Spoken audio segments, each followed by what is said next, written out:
Hello my dear student, कैसे हैं आप लोग। उम्मीद करते हैं आप लोग अच्छे भी होंगे, मस्त भी होंगे और आप लोग पढ़ाई भी कर रहे होंगे। कल जिन भी भाई बहन क्लास ट्वेल्थ में उनका एग्ज़ाम है और इंग्लिश का एग्ज़ाम है, तो आज हम 50 क्वेश्चन आपको कराएंगे और यही 50 क्वेश्चन में आपका एग्ज़ाम में रह सकता है। तो आपको कॉन्सेप्ट बताएंगे और प्रैक्टिस भी कराएंगे। तो थोड़ा सा रैपिड फायर की तरह रहेगा, हाले हाले क्वेश्चन कराएंगे हम। तो आप ध्यान से इस वीडियो को देखिएगा। तो पहला क्वेश्चन कह रहा है कि इंडिया सिविलाइजेशन एंड कल्चर से पूछा है कि India civilization culture is written by, कौन लिखे हैं। तो पहला का आंसर होगा ए, महात्मा गांधी लिखे हैं। हम आगे बढ़ते हैं। दूसरा क्वेश्चन है कि modern civilization is the worship, मतलब कि आधुनिक का सभ्यता जो है यह किसको पूजा करती है। तो मैटरनल की पूजा करती है, मैटरनल की पूजा करती है। जहां कॉन्सेप्ट की बात रहेगा वहां रुकेंगे हम। क्वेश्चन नंबर तीसरा सुनिए। आवर एंसेस्टर, मतलब कि हमारा जो साम्राज्य है वह किस नियम पे आधारित होता है। तो घर, जिसका अंदर होगा होम, होम होगा। क्वेश्चन नंबर 4 देखिए। गांधी जी वेंट टू चंपारण, गांधी जी चंपारण कब गए थे। तो इसका आंसर बताइए आप लोग। इसका आंसर ऑप्शन नंबर सी, 1917 में गए थे। द माइंड इज रेस्टलेस, मन जो है से अशांत पक्षी है। The more gets is the want, जो आदमी चाहता है किसका। तो इसका आंसर जो होगा बर्ड होगा, बर्ड। बर्ड मैंने होता है चिड़िया। अब आइए, फर्स्ट चैप्टर कंप्लीट हो गया, अब सेकेंड चैप्टर में चलते हैं। Bharat is my home. Doctor Zakir Hussain, doctor Zakir Hussain took the oath, oath का मतलब होता है शपथ। ओथ मतलब क्या होता है, शपथ। ओथ का मतलब होता है शपथ। तो डॉक्टर जाकिर हुसैन किस चीज का शपथ लिए थे। तो गवर्नर, राज्यपाल के, मेयर नहीं, मिनिस्टर मैंने मंत्री का नहीं, प्रेसिडेंट, प्रेसिडेंट मतलब होता है राष्ट्रपति का। आगे बढ़ते हैं। Doctor Radha Krishna never lost in faith, किस पे। तो इसका आंसर जो होगा essential humility of man, option number B. Question number 8 देखिए। Doctor Zakir Hussain became the president in India, doctor Zakir Hussain Bharat के राष्ट्रपति की शपथ कब लिए थे। तो सबको पता होगा 1967 को लिए थे। अगला question. Bharat is my home and its people are my family was said, Bharat जो है से मेरा घर है और जो यहाँ के लोग हैं वह मेरा परिवार है। यह बात किनके द्वारा कहा गया था। तो याद रखिएगा, डॉक्टर जाकिर हुसैन को द्वारा, डॉक्टर जाकिर हुसैन के द्वारा कहा गया था। अगला क्वेश्चन, चैप्टर नंबर 3 सुनिए। ए पिंच ऑफ स्नब, नानू काका वाज द नरेटर, वह किससे प्रभावित होते, किसको मानते थे। तो मैटरनल अंकल, मतलब कि जो पिंच ऑफ स्नब के लेखक जो हैं उनका नाम क्या है। आप ध्यान समझिएगा, थोड़ा सा हम इसमें कॉन्सेप्ट बताते हैं।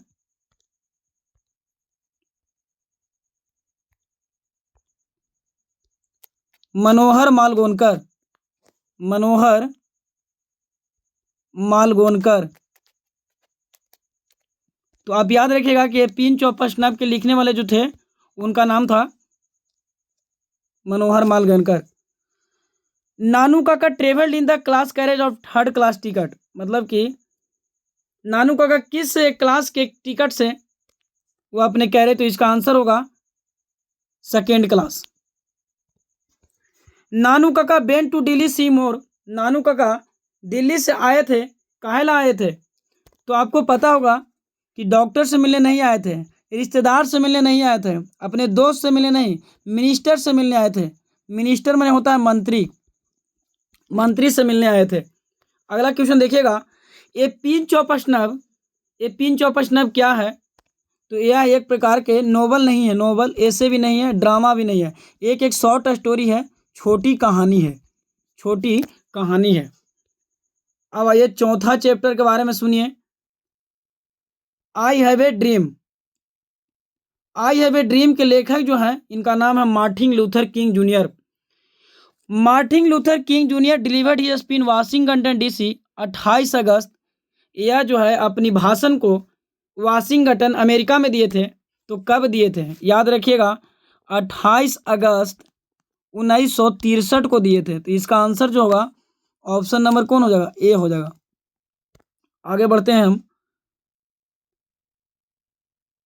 आई हैव ए ड्रीम, मेरा एक सपना है, एक प्रकार के पाठ है। किसका पाठ है, तो याद रखिएगा यह एक प्रकार का स्पीच है। स्पीच मतलब होता है भाषण, यह एक प्रकार का क्या है, भाषण है। Martin Luther King junior was deeply influenced, माने किनसे ज्यादा वह प्रभावित होते थे, तो याद रखिएगा आपको हम पढ़ाए होंगे महात्मा गांधी से। The negro were treated as in America, आपको बताए थे कि निग्रो एक प्रजाति होता है जो अमेरिका के होता है, जो सेकेंड क्लास के, इसका आंसर जो होगा second class, slaves in second class citizenship. Citizens का मतलब होता है नागरिक, सिटीजन्स मतलब नागरिक। अब आइए पोएट्री में समझिए। Sweets love I do not गो, कौन लिखे हैं, तो यह पोएट्री का पहला चैप्टर का है। Sweetest love I do not go लिखे हैं John Donne, option number A होगा। जॉन डॉन जो है एक प्रकार के मेटाफिजिकल कवि हैं। कैसा कवि हैं, तो याद रखिएगा आप, मेटाफिजिकल, मेटाफिजिकल कवि हैं। The poet compare himself, poet ने कंपेयर किए हैं किन से, सन से किए हैं। सन, सन माने होता है सूरज से किए हैं। John Don is going to leave his behind, तो जॉन डॉन जाना चाहते हैं कहाँ, अपनी वाइफ जर्मनी, उनकी जो पत्नी थी वहां जर्मनी की रहने वाली थी। अब आइए second chapter song of my self. सबसे पहले जानिए सॉन्ग ऑफ माई सेल्फ क्या है, तो सॉन्ग ऑफ माई सेल्फ एक प्रकार के पोएम है, पोएम है। और सॉन्ग ऑफ माई सेल्फ लिखने वाले को जो व्यक्ति हैं उनका नाम है वाल्ट विथमैन। क्या नाम है, Walt Whitman. Question number 23, the poet कितना साल की उम्र में सॉन्ग ऑफ माई सेल्फ को गाए थे, तो आप याद रखिएगा 37 साल के ईयर में, 37 साल की उम्र में, ऑप्शन नंबर सी होगा। वाल्ट विथमैन बिलोंग टू, वाल्ट विथमैन कहाँ से बिलोंग करते थे, कहाँ के व्यक्ति थे, तो याद रखिएगा वह अमेरिका के थे। कहाँ के, अमेरिका के थे, अमेरिका के। I celebrate my self and Singh my self, यह लाइन जो है कहाँ से लिया गया था, सॉन्ग ऑफ माई सेल्फ से लिया गया था। अब आइए chapter number 3, now the leaves are falling fast, पेड़ से पत्ता तेजी से क्यों गिर रहे हैं, इसके बारे में पढ़ना है। तो सबसे पहले जानिए कि सॉन्ग ऑफ माई सेल्फ के लेखक जो हैं उनका नाम क्या है, तो W.H. आउडेन। कौन है, W.H. आउडेन। आगे बढ़ते हैं हम। In the poem trolls, trolls का मतलब क्या होता है, तो मुझे ट्रोल्स का मतलब होता है पिशाच, ट्रोल्स मतलब क्या होता है, पिशाच, पिशाच। तो इसका आंसर होगा ईवेल। देखिए ईवेल का मतलब ये तो दुश्मन, enemy. The line and the Nightingale is dumb, जो आजकल की कोयल हो गया है वह गूंगी हो गई है, यह बात किस चैप्टर में कहा गया है, तो आप बताइए fire women, now the leaves are falling fast, to autumn या सोल्जर। तो इसका आंसर जो होगा now the leaves are falling fast होगा। क्वेश्चन नंबर 29 देखिएगा, the dot of death are the whispering निगाइवर्स, किस पे हम लोग डिपेंड करते हैं, तो याद रखिएगा मैसेंजर एंड एंगल्स, ऑप्शन में दिया गया है। Question number 30, W.H. Auden won the prize, उनको एक प्राइज मिला हुआ था 1948 ईस्वी में। कब मिला था, 1948 ईस्वी में एक प्राइज मिला था, जिस प्राइज का नाम था पुलित्जर प्राइज। क्या नाम था, पुलित्जर प्राइज। तो ऑप्शन नंबर किस में है, बी में दिया हुआ है। तो याद रखिएगा पुलित्जर प्राइज दिया गया है। अब पुलित्जर प्राइज जो होता है यह पत्रकारिता के क्षेत्र में मिलता है, पत्रकारिता के क्षेत्र में मिलता है। तो यस, इस पीपीटी में 30 क्वेश्चन था और एक पीपीटी हम और खोलने जा रहे हैं, थोड़ा सा वेट कीजिएगा, उसमें ग्रामर का क्वेश्चन है। अब देखिए यहाँ से हम 1 से 20 तक जाएंगे, इसमें ग्रामर का क्वेश्चन है और मोस्ट इंपॉर्टेंट क्वेश्चन है। तो सबसे पहले हम आर्टिकल की बात करते हैं, तो हम यहाँ पर कॉन्सेप्ट बताएंगे। आर्टिकल जो होता है ऐसे 2 प्रकार के होता है, आर्टिकल 2 प्रकार के होता है, पहला का नाम इंडिफिनिट और दूसरा का नाम डिफिनिट। एन को इंडिफिनिट आर्टिकल कहते हैं और द को डिफिनिट आर्टिकल कहते हैं। ये सब आप लोग जानते होंगे। तो पहला क्वेश्चन है कि he is dot dot dot honourable man. आपको देखते लगा हो कि यहाँ पर एच ऑनरेबल है, और एच जो है से क्या है, एच जो है से कॉन्सोनेंट है, आप चुपचाप लगा दीजिएगा ए, लेकिन ए इसका आंसर नहीं होगा। अगर किसी वर्ड की शुरुआत कॉन्सोनेंट से होती है लेकिन उसका उच्चारण वॉवेल की तरह होता है, जैसे कि इसको पढ़िएगा तो ऑनरेबल लिखाता है, ऑनरेबल, ऑनरेबल। तो ऑनरेबल एक स्वर वर्ण है, और स्वर वर्ण के साथ हमेशा एन का प्रयोग होता है, तो इसका आंसर जो होगा सो ऑप्शन नंबर बी होगा। उम्मीद करते हैं कॉन्सेप्ट आपको क्लियर हो गया होगा। अब आइए क्वेश्चन नंबर दूसरा। दूसरा, डिफिनिट आर्टिकल के बारे में थोड़ा जानिए। डिफिनिट आर्टिकल द को कहते हैं, और द एक ऐसा आर्टिकल है, यह हमेशा फिक्स या निश्चित जगह पे लगता है, डिफिनिट जगह पे लगता है। तो आप एक रूल को जानते होंगे कि नदी, नील एक नदी है, विश्व की सबसे लंबी नदी है, तो नदियों के नाम के पहले हमेशा द का प्रयोग होता है, तो ऑप्शन नंबर सी में दिया हुआ है। अब आइए next question. By the next month be our final exam. Next month में मेरा एग्जाम जो है सो फाइनल है। तो आप देखिए कि यह जो है बाय नेक्स्ट लगा हुआ है, तो बिल फिनिश तो नहीं हो सकता है, क्योंकि यह बात जो किया गया है यह फ्यूचर परफेक्ट की में बात किया गया है, और फ्यूचर परफेक्ट का स्ट्रक्चर होता है bill plus have. Bill plus have के बाद V3 का प्रयोग होता है, जो ऑप्शन नंबर बी में दिया हुआ है। तो इसका आंसर जो होगा सिर्फ बी होगा। आगे बढ़ते हैं। द ट्रेन, बाबू देखिएगा आप लोग, the train dot dot dot before rich the station. मेरे स्टेशन पहुंचने के पहले गाड़ी जो है से क्या हो चुकी थी, खुल चुकी थी। तो आप इसको जानते हैं कि यह जो सेंटेंस है यह पास्ट परफेक्ट टेंस का वाक्य है, और पास्ट परफेक्ट में इसमें दो काम होता है। तो जो काम पहले होता है उसको पास्ट परफेक्ट में रखते हैं, और जो काम बाद में होता है उसको पास्ट इंडिफिनिट में रखते हैं। तो यहाँ सबसे पहले आप स्टेशन पे पहुंचे हैं कि ट्रेन खुल चुकी है, तो आप बोलिएगा कि भैया ट्रेन खुल चुकी है। तो ट्रेन खुल चुकी है, तो यहाँ पर हेड लेफ्ट होगा। अब आइए एक्टिव पैसिव वॉइस का क्वेश्चन है, आप ध्यान से देखिएगा। द चेफ प्रीफेयर्स ऑफ डिलीशियस मील, बताइए कि कौन सा टेंस का वाक्य है। तो आप बोलिएगा कि यह जो वाक्य है यह प्रेजेंट इंडिफिनिट का है, और प्रेजेंट इंडिफिनिट का स्ट्रक्चर होता है सब्जेक्ट प्लस V1 या V5 प्लस ऑब्जेक्ट होता है, ये आप लोग जानते हैं। लेकिन इसको पैसिव वॉइस में हम चेंज करेंगे, तो यहाँ पर किसका प्रयोग करेंगे, इज, एम, आर, उसके बाद वर्ब का तीसरा रूप, उसके बाद बाय, उसके बाद ऑब्जेक्ट का प्रयोग करते हैं। सबको जानते हैं आप लोग। तो आप ऑप्शन देखिए कि कौन हो सकता है। इसमें वाज दिया हुआ है, तो पहला ऑप्शन ऐसी कट गया। इज बिंग कब होगा, जब प्रेजेंट कंटिन्यूअस रहेगा। अब यहाँ सिंपल प्रेजेंट इंडिफिनिट की बात किया गया है, तो इसका आंसर ऑप्शन नंबर बी होगा। तो जिनका इनका भी ऑप्शन नंबर बी है, सही है। अगला बढ़ते हैं। देखिएगा, who broke this beautiful base. आप इस कॉन्सेप्ट को ध्यान से देखिए।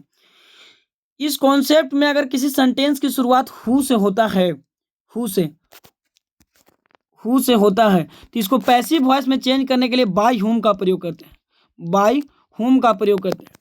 लेकिन देखिए, बाय हुम के बाद हमेशा क्या चाहिए, हमको एक्जुलरी वर्ब चाहिए। तो इसमें नहीं दिया हुआ है, ई भी नहीं दिया हुआ है, तो इसका ऑप्शन नंबर क्या होगा, छठा के जो भी ऑप्शन ए लगा रहे हैं उनका सही है। अब आइए सातवां क्वेश्चन, एक्टिव पैसिव का ही क्वेश्चन है। Active voice the match is being won और टीम। मेरा जो मैच खेले हमारा टीम जीत चुकी है, यह ऑलरेडी पैसिव वॉइस में दिया गया है बाबू। यह जो है से ऑलरेडी पैसिव वॉइस में दिया गया है, इसको चेंज करना है एक्टिव वॉइस में।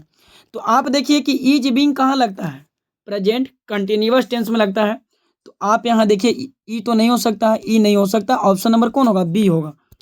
नेक्स्ट, अब आइए डायरेक्ट इनडायरेक्ट नरेशन का क्वेश्चन है। नरेशन का क्वेश्चन देखिए ध्यान से।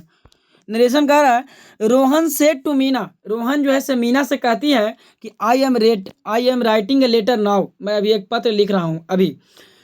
तो यहाँ देखिए सेड है, यहाँ टोल्ड में चेंज कीजिए। तो रोहन टोल्ड मीना डैट। रोहन के लिए आई को चेंज करेंगे, तो आई को लिखेंगे ही। यहाँ प्रेजेंट में है, यहाँ देखिए प्रेजेंट कंटिन्यूअस में है, तो पास्ट कंटिन्यूअस में होगा, तो यहाँ पर इज खत्म हो जाएगा। और यहाँ भी देखिए आई हो नहीं होगा नहीं, क्योंकि यहाँ चेंज करेंगे तो सब्जेक्ट ही में हो जाएगा रोहन के लिए, तो ऑप्शन नंबर यहाँ पर ही बी हो जाएगा। एक चीज़ और देखिए आप कि नाउ को हम जब पैसिव वॉइस में चेंज करते हैं तो नाउ को देन लिखते हैं। क्या लिखते हैं? देन। तो देखिए कि ऑप्शन नंबर बी में दिया हुआ है देन, तो मार दीजिए बी। अब आइए ये देखिए indirect question number 9। Teacher said, शिक्षक कहते हैं कि the earth moves around the sun, जो सूर्य जो है पृथ्वी के चारों ओर चक्कर लगाती है। तो आप देखिए यह जो है यूनिवर्सल ट्रूथ का सेंटेंस है, और इसका सिंपल बनाने का तरीका है, कुछ नहीं करना, सिर्फ डैट लगा देना है। क्या लगाना है? डैट। तो आप देखिए the teacher said that the earth moves around the sun. The teacher said that the earth moves around the sun.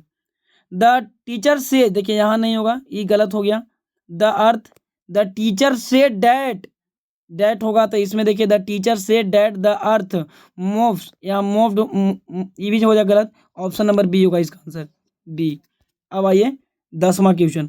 He said to me, वह मुझसे कहता है कि वेयर आर यू गोइंग, तुम कहाँ जा रहे हो। तो आप इसको चेंज कीजिए, he said to me past में है तो इसको ही आस्क्ड मी में है, सब में दिया हुआ है ही आस्क्ड मी में। वेयर आर है, अब जब प्रेजेंट में है तो पास्ट में चेंज होगा, तो वेयर वाज होगा। क्या होगा? Where was. और ही को चेंज करेंगे किस में? आई में, तो यहाँ गोइंग। ऑप्शन नंबर इसका भी आंसर क्या होगा? बी होगा। अगर कोई क्वेश्चन का गलत जवाब होगा तो आप कमेंट कीजिएगा, हम उसको सुधारने का प्रयास करेंगे। देखिए क्वेश्चन टैग का वाक्य है, सी सिंग्स वेरी मेलोडियस। मेलोडियस का मतलब होता है मधुर, मधुर। तो आप बताइए कि यह जो है प्रेजेंट इंडिफिनिट का है, और क्वेश्चन टी में क्वेश्चन टैग में सिर्फ 2 पॉइंट को आप याद रखना है। क्या? कि अगर क्वेश्चन टैग पॉजिटिव है तो अगर सेंटेंस पॉजिटिव है तो क्वेश्चन टैग निगेटिव में बनेगा, और अगर सेंटेंस निगेटिव में है तो क्वेश्चन टैग पॉजिटिव में बनेगा। तो देखिए कि यह जो है प्रेजेंट इंडिफिनिट का है, और इसको निगेटिव बनाने के लिए हम डू डैच का प्रयोग करते हैं। तो यहाँ पर सी है तो डच का प्रयोग करेंगे, तो इसका आंसर हो जाएगा ऑप्शन नंबर बी। तो जो भी ऑप्शन बी लगा रहे हैं चाहे सोच रहे हैं उनका सही है। क्वेश्चन नंबर 12 सुनिए, क्वेश्चन नंबर 12 ध्यान दीजिएगा आप। लेट्स गो फॉर वॉक, आप इसको भी चेंज कीजिए। तो कैन का प्रयोग हम कब करते हैं? जब यहाँ मॉडल दिया रहे। सेल का प्रयोग होगा नहीं, यह भी सेंटेंस जो है प्रेजेंट की तरह काम करता है, तो इसका आंसर भी होगा ऑप्शन नंबर ए होगा, डोंट वी। अब आइए क्वेश्चन नंबर 13। यह देखिए यह सेंटेंस जो है निगेटिव में दिया हुआ है, और निगेटिव सेंटेंस रहता है तो क्वेश्चन टैग पॉजिटिव बनता है। तो देखिए यहाँ हैव नॉट लगाया है, तो जहाँ जहाँ हैव यू दिया है तो ऑप्शन नंबर कौन हो जाएगा? ए हो जाएगा। अब आइए कुछ वोकैब का क्वेश्चन है, आप देख लीजिए। इलोक्वेंट, सुनिए, इलोक्वेंट उसको कहते हैं जो ए पर्सन जो ज़्यादा बोलता है, जो ज़्यादा बोलता है उसको बोलते हैं इलोक्वेंट। हिंदी लिख रहे हैं, जो बहुत बहुत बोलता है उसको बोलते हैं इलोक्वेंट। देखिए कन्फ्यूजन का मतलब होता है द्विधा, और डल का मतलब होता है उदास। डल माने क्या होता है? उदास। सब देखिए आप एग्जाम्पल को भी हम तोड़ रहे हैं आप ताकि समझ आए। फ्लुएंट होगा, फ्लुएंट का मतलब होता है ज़्यादा बोलता है, तो इसका आंसर जो होगा ऑप्शन नंबर बी होगा। हम नेक्स्ट क्वेश्चन की ओर चलते हैं। क्वेश्चन नंबर 15 सुनिए, अबांडन का मतलब होता है त्यागना। अबांडन मतलब क्या होता है? त्यागना, त्यागना। रिटेन मतलब होता है रोकना, रिटेन करना किसी चीज़ को, दबाना। देखिए प्रोटेक्ट का मतलब होता है सुरक्षा, प्रोटेक्ट मतलब सुरक्षा। फोरसेक मतलब होता है त्यागना या छोड़ देना, तो इसका आंसर हो जाएगा ऑप्शन नंबर बी। तो जो भी बी सोच रहे हैं उनका सही है। Next question, synonym diligent. देखिए डिलीजेंट मतलब होता है मेहनती, मेहनती। इसको याद कैसे कीजिएगा बाबू? तो याद करके हम ट्रिक भी पढ़ाए थे क्लास में कि डिलीजेंट का मतलब होता है जो व्यक्ति मेहनत करता है। इसको याद करने का तरीका हम बताए थे कि जो भी दिल्ली में काम करते हैं एजेंट, जो दिल्ली के जो एजेंट होते हैं वह बहुत ही मेहनती होते हैं। तो लेजी मैंने तो उदास होता है, लेजी मैंने उदास होता है, उदास या तो आलसी होता है, लेजी मैंने आलसी होता है। केयरलेस का मतलब होता है लापरवाह, लापरवाह। तो हार्ड वर्किंग मतलब होता है जो मेहनत करता है।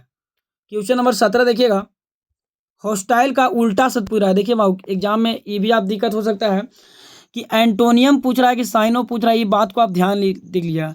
अगर साइनो पूछ रहा है तो पर्यायवाची शब्द, एंटोनियम पूछ रहा है तो उल्टा शब्द। तो देखिए हॉस्टाइल का मतलब होता है दुश्मन, हॉस्टाइल माने होता है दुश्मन।